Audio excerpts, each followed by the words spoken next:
আসসালামু আলাইকুম। আমার আরেকটি নতুন ভিডিওতে আপনাদের সবাইকে স্বাগতম জানাচ্ছি। ব্যাংকিং রিলেটেড যে কোনো ধরনের ভিডিও এবং বিভিন্ন ব্যাংক ও ফাইন্যান্সিয়াল ইন্ডাস্ট্রি রিলেটেড সকল ধরনের আপডেট সবার আগে পাওয়ার জন্য যারা আমার চ্যানেলটি এখনও সাবস্ক্রাইব করেননি, সবার কাছে আন্তরিক রিকোয়েস্ট থাকবে আমার চ্যানেলটি সাবস্ক্রাইব করে অবশ্যই বেল আইকনটি প্রেস করে রাখবেন, যাতে ব্যাংক ও ফাইন্যান্সিয়াল ইন্ডাস্ট্রি রিলেটেড সকল ধরনের আপডেট আপনি সবার আগে পেয়ে যেতে পারেন। আর যারা অলরেডি সাবস্ক্রাইব করেছেন সবাইকে আন্তরিক ধন্যবাদ জানাচ্ছি আমার চ্যানেলের পক্ষ থেকে। তো রিসেন্টলি একদম টক অফ দ্য টাউন সেটা হচ্ছে যে 22,500 কোটি টাকা কিন্তু বেশ কিছু ব্যাংক যারা তারল্য সংকটে রয়েছে তাদেরকে বাংলাদেশ ব্যাংক দিয়েছে। এখন এই তারল্য সহায়তা দেওয়ার ফলে কিন্তু ব্যাংকগুলি তাদের কার্যক্রম অলরেডি স্বাভাবিক করার যে প্রসেস সেখানে অনেকটুকু এগিয়ে গিয়েছে এবং আমরা দেখতে পাচ্ছি যে সোশ্যাল ইসলামী ব্যাংক, ফার্স্ট সিকিউরিটি ইসলামী bank, national bank, union bank, Exim bank, যদিও এক্সিম ব্যাংকে খুব প্রকট আকারে সমস্যা ছিল না, তারপরেও এক্সিম ব্যাংক কিন্তু বেশ কিছু অ্যামাউন্ট তারল্য সহায়তা হিসাবে নিয়েছে।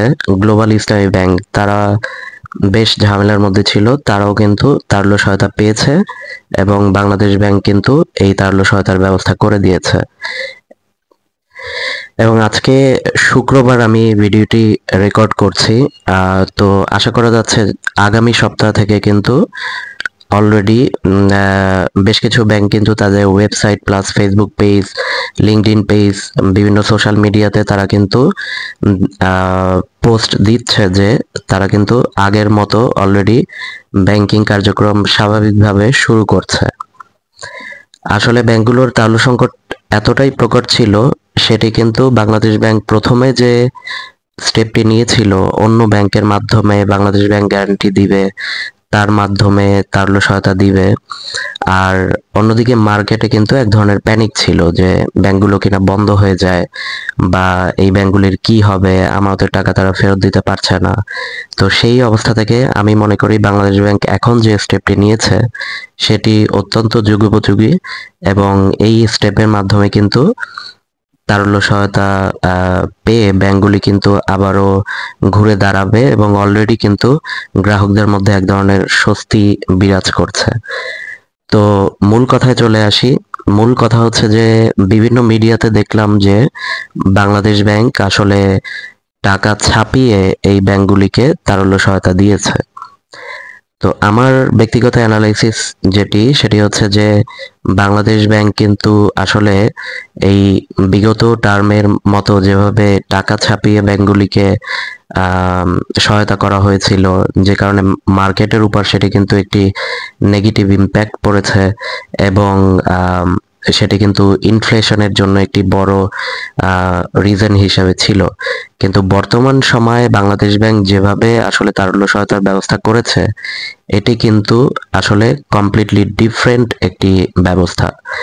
এটি আসলে অনেক মিডিয়াতে, বিভিন্ন প্রিন্ট এবং ইলেকট্রনিক মিডিয়া এবং বিভিন্ন অনলাইন ভিত্তিক মিডিয়াতে এটি দেখে আমার খুবই খারাপ লাগলো যে বাংলাদেশ ব্যাংক টাকা ছাপিয়ে এই ব্যাংকগুলিকে তারল্য সহায়তা দিয়েছে।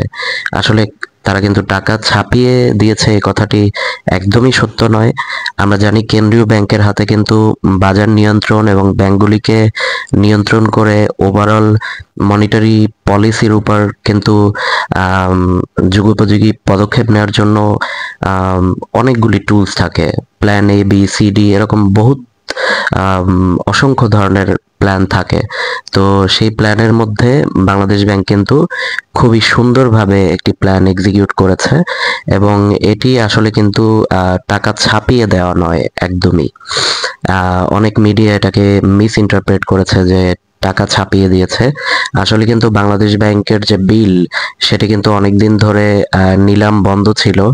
বাংলাদেশ ব্যাংক কিন্তু সেই বিলের কিন্তু নিলাম অলরেডি স্টার্ট করে দিয়েছে। তো বাংলাদেশ ব্যাংক যে ব্যবস্থাটি গ্রহণ করবে সেটি আমি কিছুক্ষণ পরে আপনারা পরবর্তী স্লাইডে দেখতে পারবেন।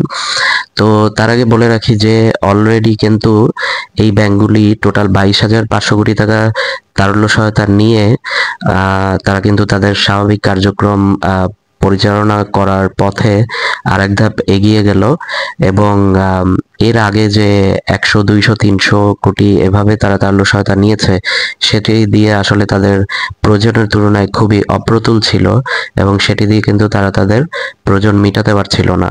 তো এখন কিন্তু তারা এটি প্রবলেমটা সলভ করতে সক্ষম হবে এবং বাংলাদেশ ব্যাংকের গভর্নর কিন্তু বলেছেন যে তারা একটি ডিফারেন্ট একটি সিস্টেমে কিন্তু তিনি এটাকে বলছেন এক ধরনের স্টিলারাইজেশন পদ্ধতি। তো এই পদ্ধতিটি হচ্ছে যে কেন্দ্রীয় ব্যাংক এই তারল্য সংকটে থাকা ব্যাংকগুলোকে তারল্য ইনজেক্ট করবে বা তারল্য সহায়তা দিবে এবং তারা কিন্তু বলেছে যে এখন যে তারল্য সহায়তা দিল, প্রয়োজনে যদি আরো দরকার হয় সেক্ষেত্রে আরো দিবে।